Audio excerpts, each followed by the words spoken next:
I can get started now that we're at noon. Hi, everybody. Thanks for joining for our August Lunch and Learn. We're glad you could be here with us today. Happy fall migration. It's hard to believe that migration season is here, and I know lots of sites are already counting. I'm Julie Brown. I'm the Raptor Migration and Programs Director at the Hawk Migration Association, and I'm running things today with Kat Lauer. She's the Engagement and Communications Coordinator. And let us know where you are joining from in the chat. We're always excited to see where people are joining from. And we're very excited to welcome Monarch Ambassador Mark Garland today to talk about a really exciting new technology. If you are a hawk watcher, I'm guessing a lot of you are seeing migrating monarchs. Some of you are counting them, no doubt.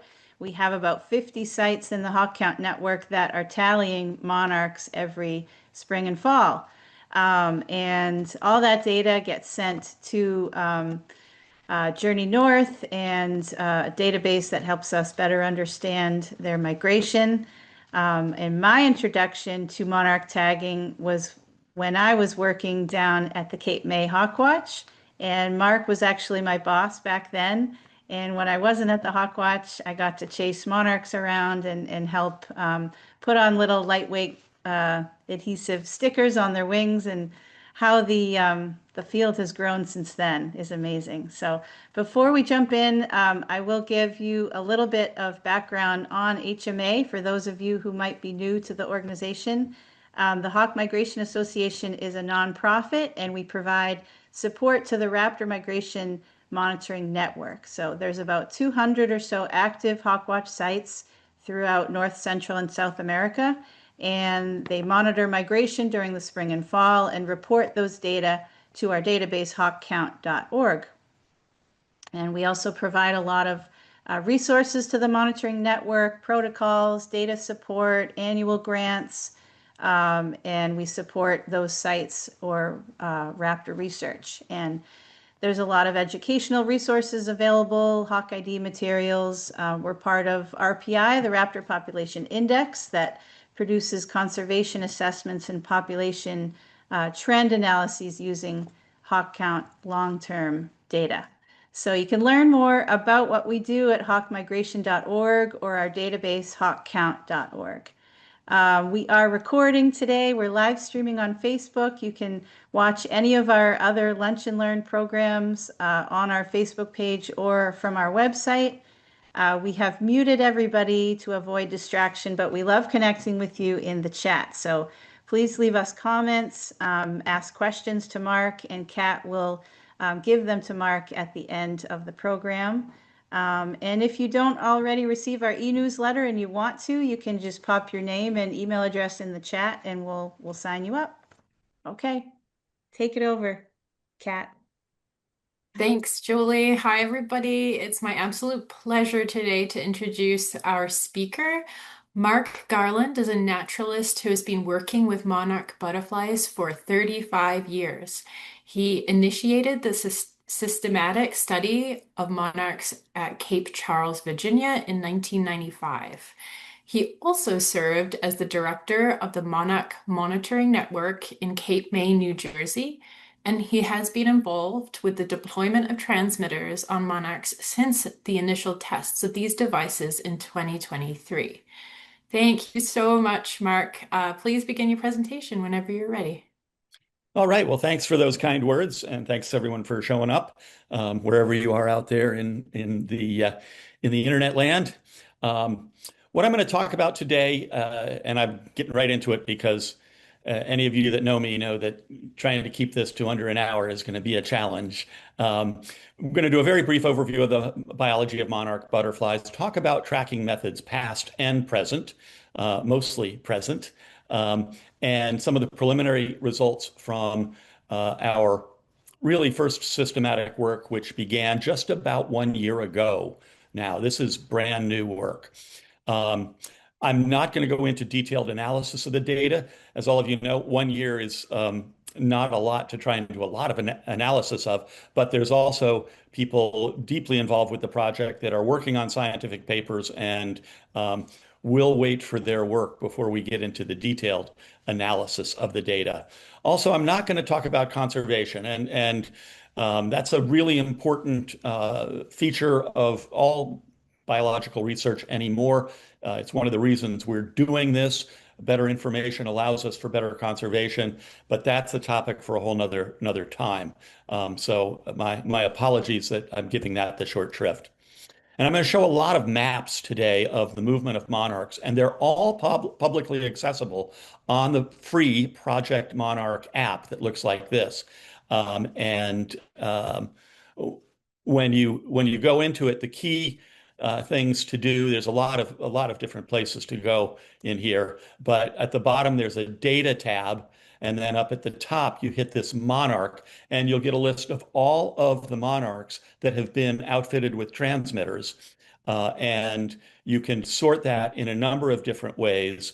And the three bars here allow you to sort them by the most detections, the most recent detections, or distance from release. So if you're interested in what I'm going to share today, I encourage you to download the app and start playing around with some of the data. It's organized in the last year with these 3 or 4 letter abbreviations that you see. CMP is Cape May Point. SHEN, Shenandoah National Park. These are put together. Anyway, the biology is pretty straightforward. Everyone's probably familiar with it. Starts life as an egg, tiny little egg on a milkweed plant. It hatches into a caterpillar, which grows dramatically in good conditions to full size after about 2 weeks. Then the amazing transformation into the chrysalis. And from the chrysalis emerges the adult monarch butterfly, usually wanting to go feed first of all, and then not long thereafter, mating occurs. And what's fascinating, of course, about monarchs versus most other insects is this intracontinental multi-generational migration cycle. None of the monarchs that are going to be heading south this fall have made a trek that direction before, down to Mexico or other places. In fact, they're at least 4 generations removed. And this is a map we've seen published a lot of different places, and it follows the conventional wisdom that the East Coast monarchs are going to follow the Gulf Coast around before heading to Mexico. And for years, I've been tagging monarchs, doing programs along the East Coast, Cape Charles, Cape May, sometimes some other places. And my standard line is that these southbound monarchs are going to fly to Mexico or die trying. Traditionally, there's 4 generations a year of the monarchs, most of which are occurring in the warm weather and are short-lived. They're very active shortly after attaining adult status. They're looking to court and mate, behave territorially. They're lucky to live as much as 2 months. But as a tropical creature, meaning having no adaptation that allows it to survive the prolonged freezes of winter, they have evolved this incredible overwintering strategy where they migrate to areas where they can go dormant. The vast majority heading to the mountains west of Mexico City, where they may be dormant for as much as 5 months, which, again, that's more than 2 normal lifespans, and it's taken them a while to get there. And then the survivors make their way back into temperate North America to begin the cycle again. It's really a remarkable story. And it's not a set number of generations. Sometimes there can be 5, an early or a late, and one southbound monarch may have parts of its lineage 4 generations, parts of it 5 generations. It's not a set number of generations. It has to do with the time of year and the angle of the sun when they're in that pupa or chrysalis stage. We're pretty sure that's what triggers this different behavior of this one generation. And when you get down to Mexico and see the spectacle of many, many millions of monarchs overwintering in very, very small areas, high in the mountains west of Mexico City, it is quite a spectacle. And to realize every one of these butterflies originated somewhere in the temperate zone of the United States or southern Canada um, is a marvel that I will never stop being amazed by. And we'll actually put a little bit in motion of when I was there in February of this year. Now, I've been doing work for 25 years now in Cape May, where hawk watchers know there's a funneling effect geographically that brings a lot of southbound migrants that would rather stay over land than water right down here into the southern tip of New Jersey at Cape May. And I'm not the first person to be interested in studying them here. Back in 1990, Dick Walton and Dr. Lincoln Brower, the late Lincoln Brower, considered the great guru of monarch studies of the United States, worked together to found a project here in Cape May after 2 years of testing various methods. Data collection began in 1992, and a lot of the work involved sticker tags that probably many of you are familiar with, equivalent of bird banding. You hope that someone will find the sticker again. And in 35 years or so, only about 1 out of every 200 sticker tags were ever recovered right outside of Cape May. And we never had more than 2 data points where the tag was put on and where it was recovered. And in that period of 92 through last year, 25, over 100,000 monarchs were tagged here in Cape May. And from that number, we started to see some patterns. Only about 100 were ever found down in Mexico. Now, most of the monarchs with tags in Mexico aren't going to get found, but still, that's what 1 out of 1,000.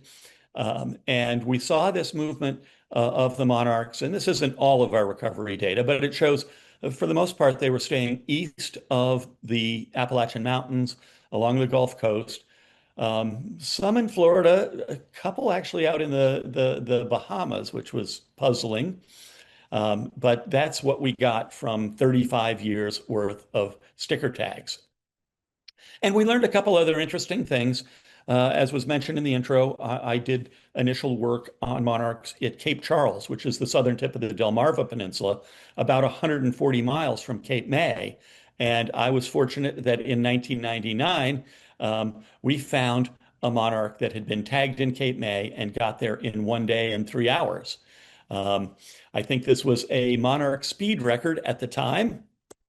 And then in Cape May, we busted that record open in '08 with a monarch that went 558 miles in 3 days, almost 200 miles a day, in a directional, purposeful flight. And this, got a lot of attention. And from an organization called Monarch Joint Venture, the average pace of migration, they estimated at 20 to 30 miles per day. But tag recoveries have shown that monarchs can fly 150 miles or more in a single day. And they cite our '08 558-mile journey. So that was the record holder for a long time. Well, let's fast forward to the recent work. Many of you probably know Mike Lanzone, the founder and CEO of Cellular Tracking Technologies, and its company has become a worldwide leader in the development of wildlife tracking devices.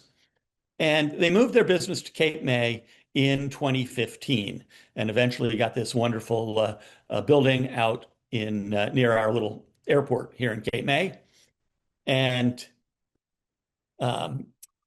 apparently, I think I took this slide out, but apparently shortly after they got here, I said something to Mike as like, when are you guys going to come up with a transmitter for a monarch butterfly? I thought I was pulling his leg, but apparently, he took me seriously. And he set one of his engineers, Eric Johnson, to task and said, see if you can figure something out. This is, of course, on top of all of his other chores. But every few years, Mike would come back to me and say, we've got some ideas and all of that. And a couple other of the workers at Cellular Tracking Technologies got involved with this as well. Dr. Sean Bircher, Dr. David LaPuma. And he could have knocked me over with a feather in the summer of '23 when Mike came to me and said, I've got something we think is going to work. We want to try it out this fall. Summer of 23. And it was, I believe, September 15th of 23 that we did the very, very first deployment of one of these transmitters that, um, and Sean Bircher, Dr. Bircher, put together this app that we looked at earlier because at the time, the only way to receive transmissions from these transmitters, these units, was to have the app and actively be running it. Now, how do you gather data from an app? These transmitters send out signals on Bluetooth frequencies, and this was a innovation of Eric's that was really clever. Um, and so we did some testing. Here I am working with Louise Zamitis, and at first was a two-person job. We needed someone to actually hold the Monarch butterfly, someone obviously skilled and practiced at it, which is probably why I got involved with the project from the beginning, because I'd handled so many monarchs. Um, and eventually we came up with different methodologies that would hold the monarch in place. This was a relatively primitive one developed by Dr. Lee Brown at James Madison University using a pinning board, a pencil underneath it to hold the body up, and the wings held down by washers with everything inside glassine envelopes, the wings and the washers to protect the butterfly. And these transmitters are attached to the back of the thorax. And Dr. Brown did testing of a lot of different adhesives, looking for something non-toxic, relatively fast drying, and relatively long lasting. And to the surprise of many of us, the preferred adhesive that was selected is something you can buy in the pharmacy. It is eyelash glue. It is an adhesive designed for putting on false eyelashes. Very tested to be non-toxic and all of that. I have a lot of fun going into our local drugstore and heading to the checkout counter with the eyelash glue.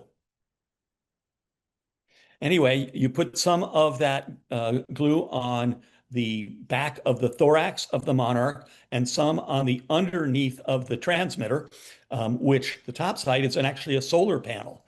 These units weigh about 60 milligrams, 0.06 grams. There's no battery that's light enough. So these tiny little solar panels are what power these devices. And they send off these little pulses of signals that are correlated to the location of the phone that picks it up. And there's a code for the individual monarch that's there. It takes, depending on the weather, 5 or 10 minutes to dry, sort of fine tune the placement to try and have it as centered and balanced as possible. And then we deploy it. And I say active detections.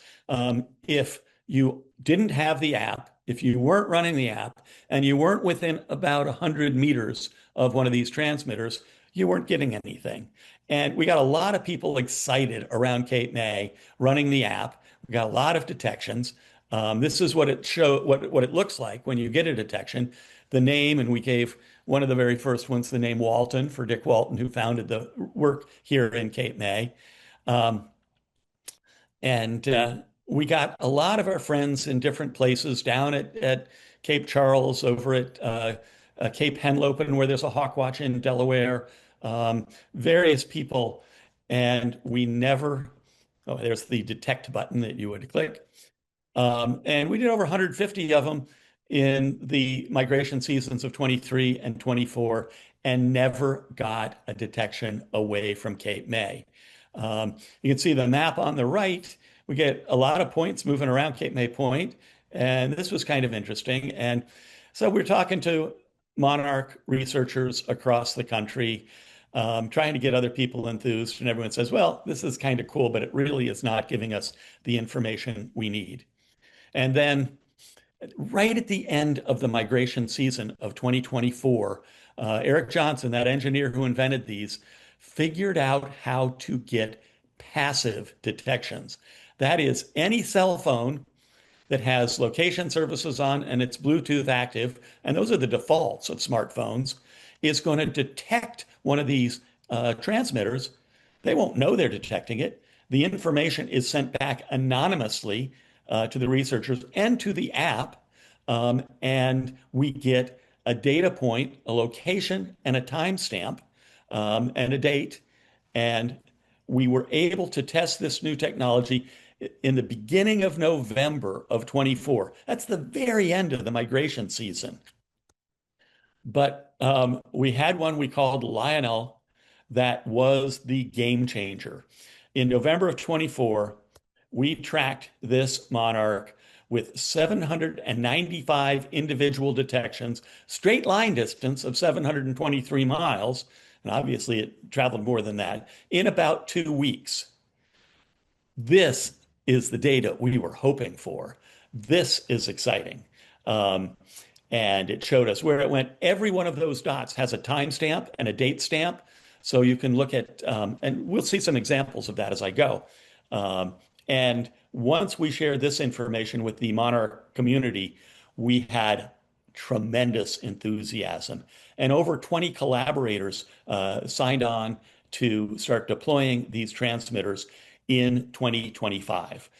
Pretty much all just in the fall migration. So starting a little less than 1 year ago, early September of 2025, began the first widespread deployment of these transmitters. And that's what we're going to talk about the rest of the way. Um, this is an animation that John Bircher put together of the movement of the monarchs with transmitters from September 12th of 25 through November, I think it's the 24th. That's sort of blocked by some of the stuff. But watch as this develops. The first ones were done at Long Point Bird Observatory in Ontario. And then more places and more places. Some of them moving in funny ways. Some surprises. But look at the number successfully tracked all the way down to those overwintering areas in Mexico. Now, this was crazy exciting to us. And we know there's a lot of mortality on the way, but that many could be tracked all the way to Mexico. There was the proof. People said, oh, can they fly with these transmitters on their back? There was a lot of testing done, again, by Dr. Lee Brown at James Madison University and her students. And would they keep working? And all of these questions. Well, it sure looked like very positive results last fall. Oh, I did leave this in. So we sent the word out to the public with the press release on November 17th. And yeah, lo and behold, they gave me the credit for challenging them to build this device. So let's look at some individuals. This was the one that traveled the furthest from Cape May. We didn't get one all the way to Mexico. And again, a lot of them dropped out in West Texas, where the weather can be harsh, and in drought conditions, monarchs need to keep feeding on nectar as they're heading south. And in drought conditions, they maybe just weren't finding flowers or subjected to storms. Again, a lot of mortality along the way. But this one in, what is that, about 3 weeks, went over 1,400 miles. There were a bunch of us involved with this project that were looking at that app 10, 20 times a day to watch the movements of these monarchs as they were going. Again, we'd never seen any data like this before. Nobody had. This monarch was detected a total of 1,929 times. And if you notice the gap between Cape May and North Carolina, that's an artifact of the app. And the app is getting revised, and this is going to get changed. But it was developed when we were only getting active detections. And so the app was developed to only show the most recent 1,000 detections. Never thought we'd be getting more than that. So we have that little gap for the first 929 detections. And then this was one of the first ones that we did track all the way into Mexico from Long Point up in Ontario. So this went across the Midwest through Texas, showed up in Mexico. It was about a month and a half, 1,691 miles. And that, again, straight line distance. We probably could try and sort out the individual segments and how far they flew. But right now, what we get is the straight line distance from point A to point Z, as it were. And then this was one of the first ones, also from Long Point, to find its way to one of the overwintering colonies in Mexico. And that was getting closer to 2 months, 1,974 miles. Now, if this doesn't excite you, I don't know what does. I mean, these sort of data we never imagined possible. Another one from Kalamazoo, Michigan. Um, Close to 2 months, 1,783 miles. And we're going to come back to that little kink in the path up there, Missouri, Kansas, Oklahoma line, um, and get to that. Here's another one. We see the movement of a lot of the monarchs impacted by the winds, and a whole bunch of monarchs took this turn to the northwest when there was a weather system with strong winds out of the southeast through a lot of the eastern United States. And you can see this one did that little jump in reaction to the wind twice. So that in itself was valuable data we hadn't seen before.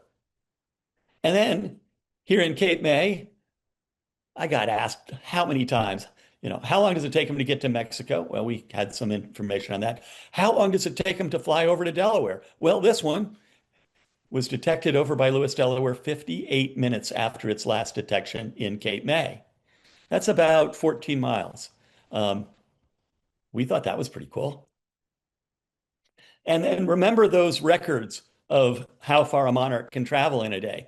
Here's another one we did here in Cape May.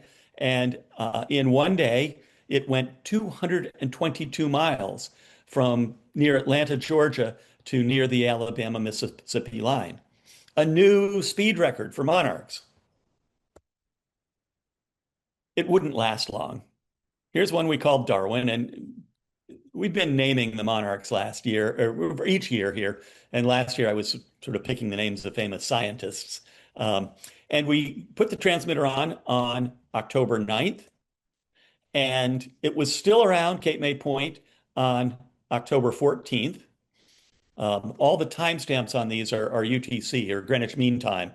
So we're 4 hours difference from that. So that was at like 2:21 p.m. on the 14th. We had no detections then until it was detected in the Bahamas. And on the 17th, in just under 3 days, 892 miles. And was that 3 days and nights over water? We didn't think they could do that. Were there strong winds? Yeah. I haven't analyzed all the wind patterns with these, but this monarch did something we never thought possible. And was that an anomaly? Right? Well, interestingly enough, it showed up 6 days later. Again, no intervening detections until it showed up in Everglades National Park. And what's really fun about this is it showed up at the park's research center where CTT Vice President David LaPuma was based for his PhD studies. Like, how serendipitous is that? You might say he was excited.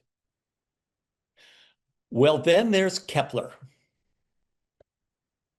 Kepler spent all of 5 minutes getting detected in Cape May Point on the 15th of October last year. And it showed up as this series of dots in the ocean north of Turks and Caicos Islands. We got to figure that's somebody with a phone on a boat that's going there that detected this thing flying that way. And when I did this screenshot of the data from the 15th of October to the 17th of October, and less than 20 minutes more, it had traveled 1,069 miles, 2 days. Kepler's now the record holder, 169 miles. So We got some pretty cool data just right at the beginning. Let's go back to this map we looked at before. And if you Google up maps of monarch migration, you'll find all sorts of different maps. And some of them, like this one, shows these little arrows in Florida and where there's a resident population. And do some of the migrating monarchs go and mix with that population? Some people thought so. And curiously, in 2017, a monarch that we put a sticker tag here in Cape May on the 17th of October was observed under 2 months later, December 6th, in Apopka, Florida, near Orlando, laying eggs. Now, that's not what these southbound monarchs are supposed to be doing. So that made us curious back in 2017, but we weren't drawing any conclusions. Maybe she just ran out of energy and decided to mate and lay eggs. We don't know. Then there are the maps like this that show these question marks. Question mark across the Gulf of Mexico. Question mark across Cuba. There was a theory that some monarchs went down peninsular Florida, crossed over to Cuba, over to the Yucatan to get to the overwintering areas. Frankly, I thought that was a crazy idea, right? Monarchs can't do that, can they? Well, we managed to get a few transmitters into the hands of Cuban biologists last year who went to the western tip of the island in Guanacabibes National Park, and one of them released at about 9 in the morning on October 15th. 2 days later was detected on the north side of the Yucatan Peninsula. Why was I a skeptic? And it did those 277 miles in 2 days and 6 hours. And then no detections for 17 days, and it popped up south of Veracruz. Now, mind you, there's a lot of area there where you wouldn't get within 100 meters of someone with a cell phone, and we never got detections after this area. But when we lose detections, either the monarch has died, the transmitter has stopped working, the transmitter has fallen off, or they've just settled into an uninhabited area. We never know. And then there's data like this one from my friend Gail Steffi in Lancaster, Pennsylvania, where you get a big gap, especially here, South Carolina, Georgia. Do they cut the corner and fly over the water there? Or do they just get up high when they're out of detection range? We don't know. And then some folks with the Banding Coalition of the Americas down at Fort Morgan, Alabama, did some tagging. And this one was deployed on October 12th. It spent 2 days along the peninsula there till the 14th. And then 3 days later, showed up by Corpus Christi, Texas, and lots of detections there. 3 days, 593 miles.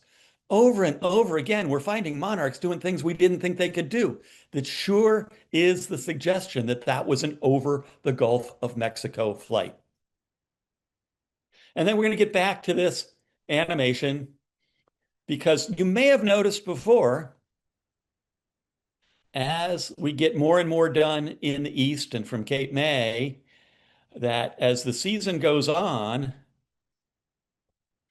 there's a whole lot of them just staying on the coast and heading down towards Florida one way or another.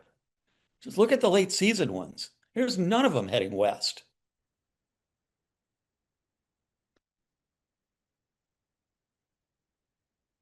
And again, we go back to that map. Are they going to Florida on purpose?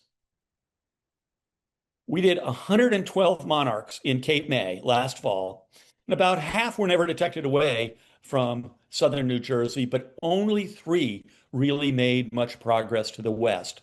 2 to Texas, 1 to Louisiana, and the majority were detected along the East Coast. Surprised? You bet I was. So why so many not detected elsewhere? Why so many going south? Possible reasons. Well, Cape May is dangerous. So, we're at the end of a peninsula. There's weather, there's water crossings. Maybe we made mistakes in our deployments. And maybe it is seasonality. Only 21 of those monarchs were deployed in September. Did the early ones go west and the late ones go south? We don't know. Gail Steffi did 10 in Lancaster, Pennsylvania. Now, 3 of those 10 went west, 7 went south. And Dr. Lee Brown's team did 18 in Harrisonburg, Virginia, and 14 of them went west. 4 went south. So is this a feature of being right along the Atlantic coast? Not nearly enough data to draw conclusions, but certainly questions are raised. And maybe going south from Cape May is normal. Can't wait for this year's data and next year's. Lord, I hope I have 50 more years to keep seeing these data come together. And another one of Gail Steffi's. After 1 month, from October 2nd to November 2nd, it got detected all the way down through Peninsula Florida to the Florida Keys. Was it heading to Cuba? I mean, it didn't get detected there. There's not a lot of smartphones in Cuba. So we don't know. But it's wonderful the amount of detail we can get as you zoom in on these maps. You can actually see moving around individual neighborhoods here on Plantation Key in Florida. So another tantalizing data bit that can't wait to get more data. So everything we've looked at thus far has been the monarchs heading south in the fall. But what about the ones that overwinter in Mexico? Well, we have a couple of them.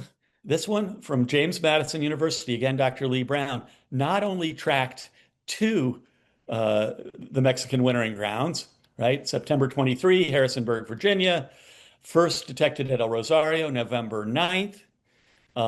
Still detected around El Rosario, March 7th, and then it was tracked back into North America, last detected 17 days after it had been at El Rosario near Dallas, Texas, almost 800 miles from that. So this was the first monarch ever tracked all the way down to Mexico and back into the temperate zone.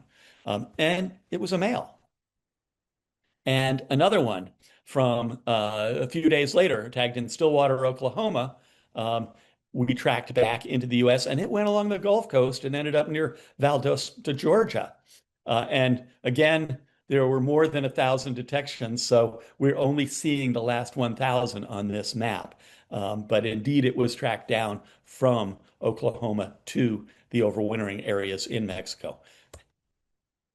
So, in addition to these few tracked all the way down and back, the team from CTT traveled to Mexico in mid-February and worked with a team of Mexican scientists, some from governmental agencies, some from World Wildlife Fund Mexico. And they deployed about 100 transmitters and trained the Mexicans into the use of them, and they deployed almost 80 more. So a total of 177 of these transmitters were deployed in Mexico. Here, the CTT team with the Mexican biologists who were clearly enthused about this. And in fact, all of them in that photo came to Cape May last month for a big meeting called the Project Monarch Exchange, where we got everyone together to start standardizing our data and making plans for long-term study. And the guru of Mexican monarch studies, Eduardo Rondon, came along and did the keynote talk there. And well, because we like to have fun with these things, I went up to our little local brewery and they brewed a special beer for this meeting. Now, how can you beat that? Our Project Monarch Exchange Pale Ale. Anyway, some of the results from the tagging in Mexico. El Rosario, February 11th. By March 14th, it was in Corpus Christi and it made it northeast of Oxford, Mississippi. All right. Following them back from Mexico. Another one up to northern Arkansas.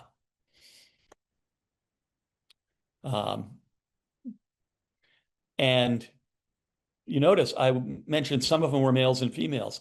There has long been this belief that the male monarch butterflies who migrate to the Oyamel forests in Mexico for the winter mostly do not leave in the spring for the migration. They die in the forest after mating. This is widespread belief. Well, 40 were released from El Rosario, 20 males, 20 females, and half of them traveled a significant distance into the US or northern Mexico. 7 of the 20 were males. 20 from El Rosario, 13 traveled a significant distance, more males than females. We may have got some evidence that that old theory of the males not migrating back wasn't true.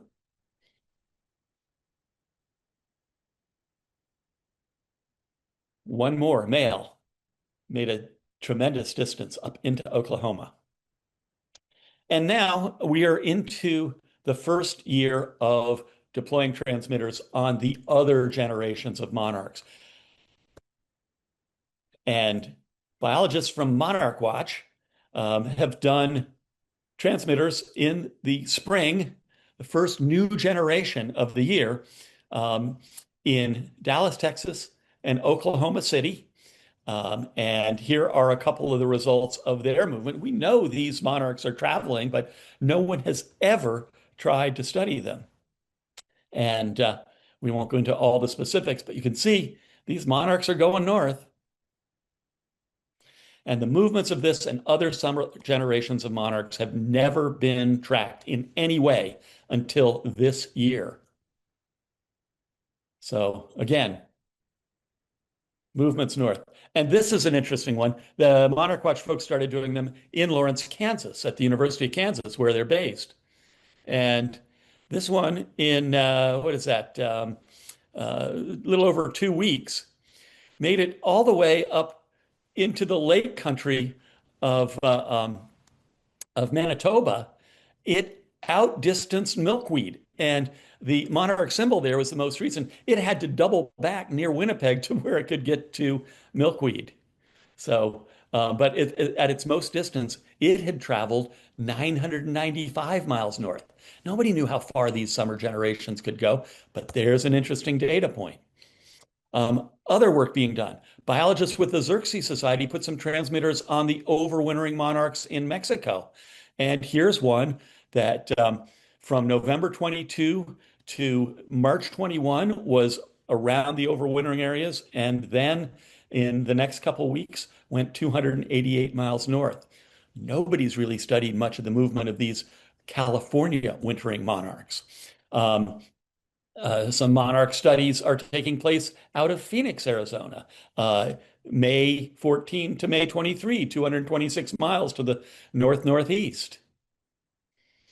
And it stayed in that area. Whoops, that's irrelevant.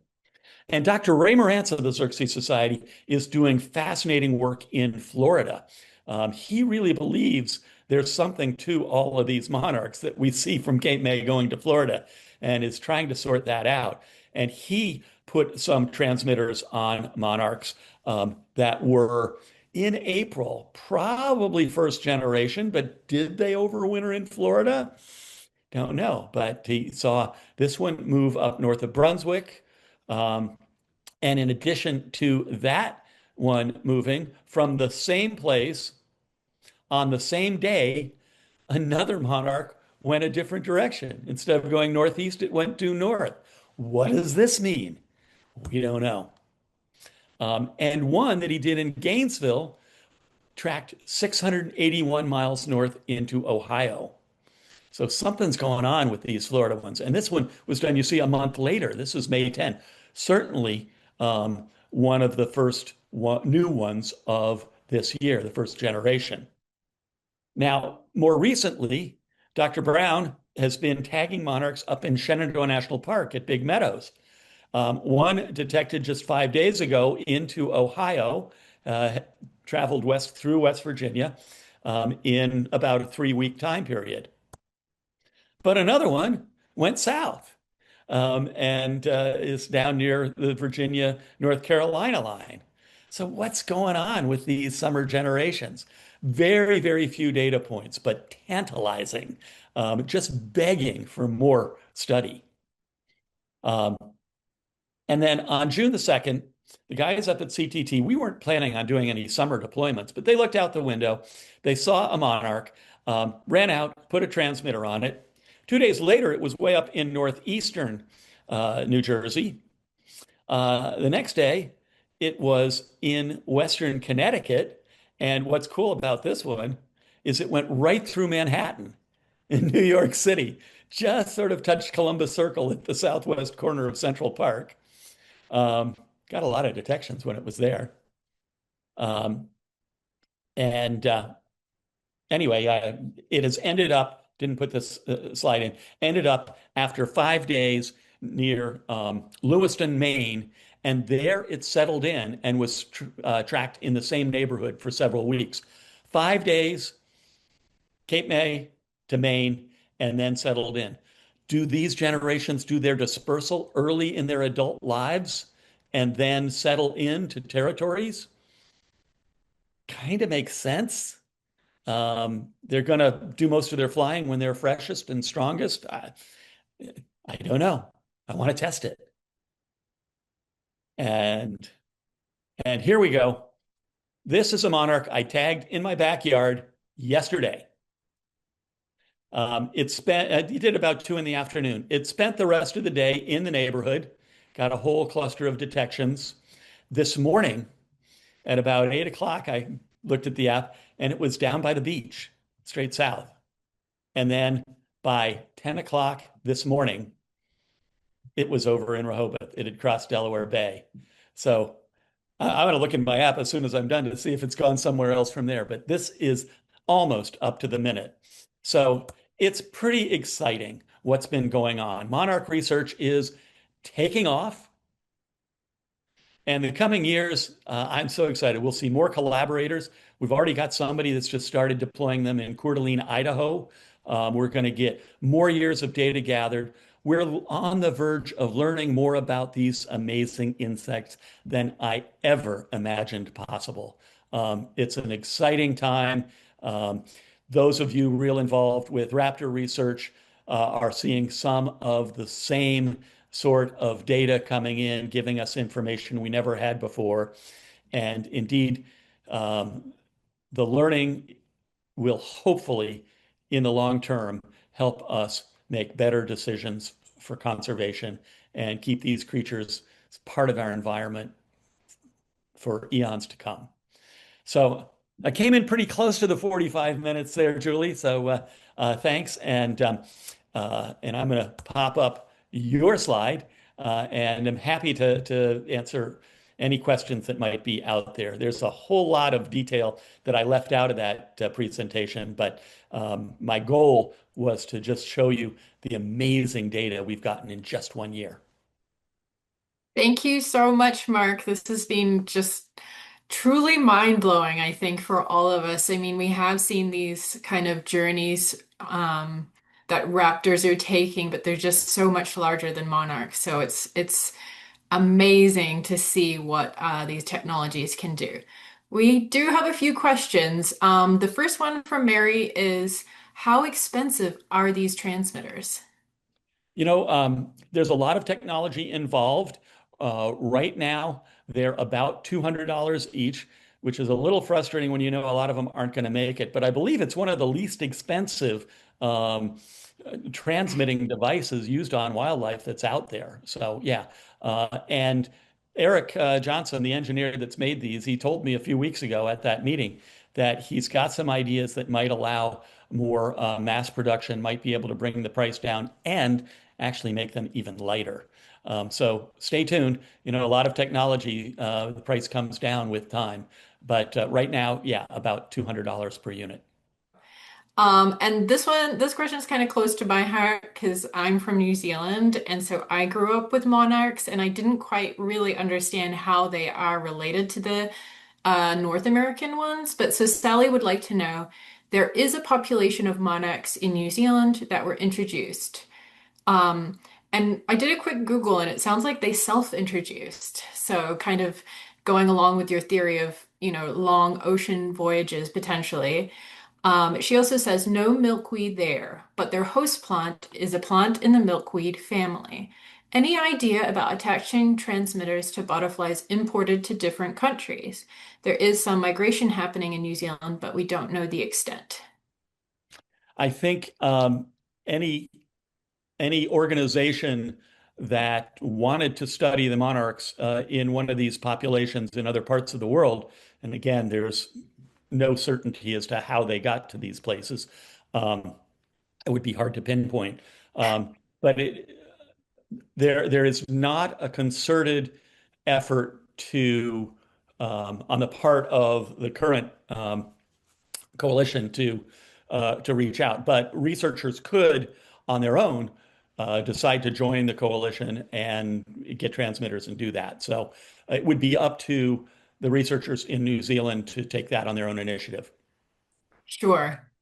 Um, and then Libby would like to know how and where can we get the app? Is it available for the general public to download? Absolutely. The app, Project Monarch, it's called. And it's available for iOS for Apple users and also for Android users on the Google Play. And it's a free download, a very simple registration process. You put in your email and you put in a password. It can be a really easy to guess password because nothing to your finances ever connects to it. Um, and just very, very simple registration. And I encourage everybody. At first it was developed to actually get our detections, and you can still do that. It's kind of fun if you're nearby. There's even leaderboards on it. It was designed to motivate people to try and get detections. It's going to be revised. Leaderboards may be going away. I don't know. Um, but just going to those maps and seeing where monarchs are going. And I usually go to that furthest from deployment tab to just see which ones have gone a long ways. Amazing. I think we're all going to be downloading it as soon as this is done. This question is from Brian. From the data, and I know this is very preliminary for you guys, is there any particular characteristic of the monarchs that increases their migration success? Maybe overall size, weight, or their wing health? We're learning that. And one of the things that came out of the meeting last month is a standardized protocol where everyone deploying these transmitters is going to do a basic wing length measurement and a weight. A bunch of us had to get online and buy new scales. There's some that are relatively inexpensive, um, and they're so light you've got to make sure your scale is out of any wind. But I hadn't done that until this year, and the ones I've started doing this year, I'm weighing every one, and those are data that are going to help us answer that question. Right now, I think there were so few recoveries using the sticker tags that you couldn't really draw any conclusions. But these are data we're going to be able to analyze in the coming years.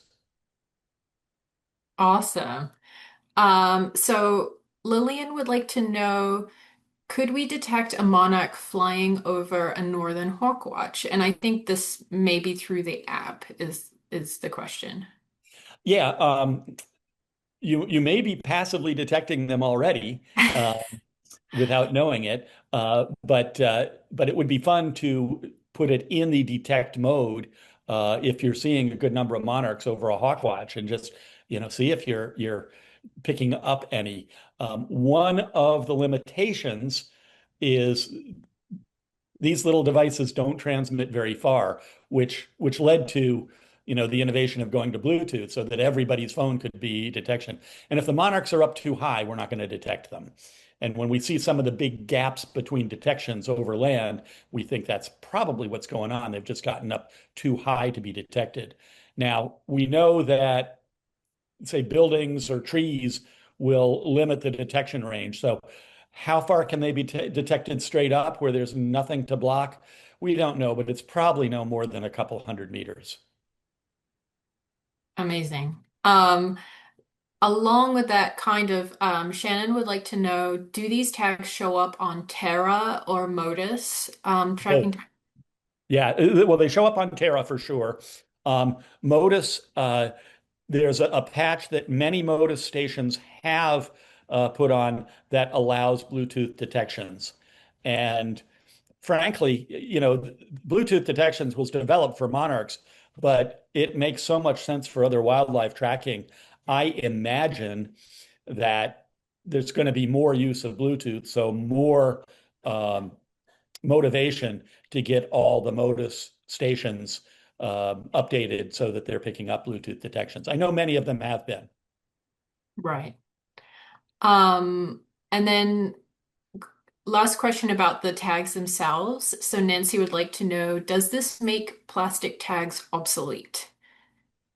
No, there's still a lot of use of the sticker tags. I mean, they're way less expensive. We still do get interesting data from them. Also, the sticker tags are easy to apply. Um, Putting these transmitters on is a lot more work. It's a lot more delicate work.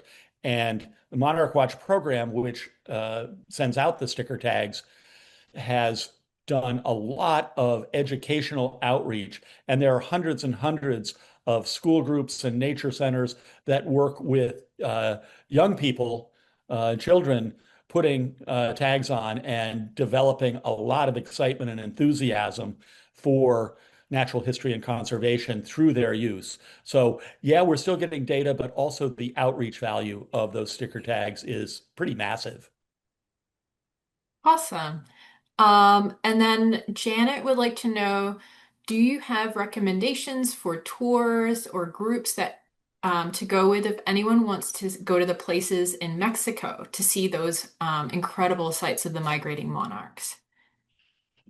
Um, it is, if you're comfortable traveling in Mexico, it's easy to do on your own. I've done it with tours a couple times, and I've worked with Holbrook, which is based in Gainesville, Florida, which developed their monarch tours more than 30 years ago with the late Dr. Tom Emmel on the faculty at University of Florida. I know that Natural Habitat Adventures does tours there. They're very highly regarded.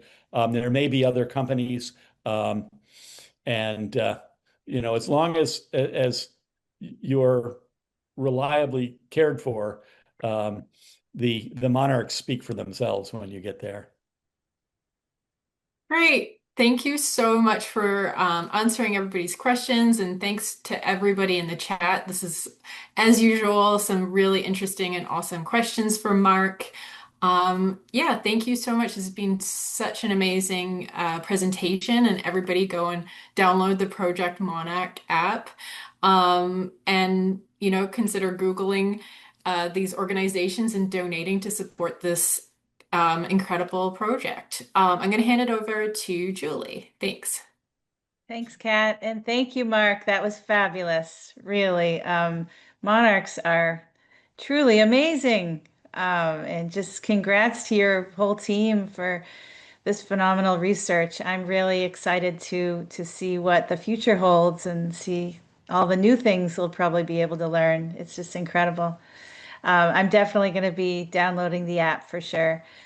For some reason, this final slide that I sent to you, Mark, doesn't have the next month's program didn't come through for some reason. That's funny. Oh But dear. in just 3 weeks, on September 9th, Josh Haas is going to be back for another Hawk ID refresher to get everybody ready for fall hawk watching. So if you've been to one of Josh's programs before, he does an excellent job giving an overview of IDing raptors in flight. I especially love all his side-by-side video clips. So you can register for that on our website now, or go to our HMA Facebook page and register there. We hope to see you. And lastly, I'll just mention that if you're not an HMA member, we encourage you to join our kettle. It's a great way to support raptors and monarchs, but also hawk watchers and the Hawk Watching Network, and all the things we do at HMA. So thank you everybody again for joining. Thanks again to Mark, and I hope we see you next month. Have a great day, everybody.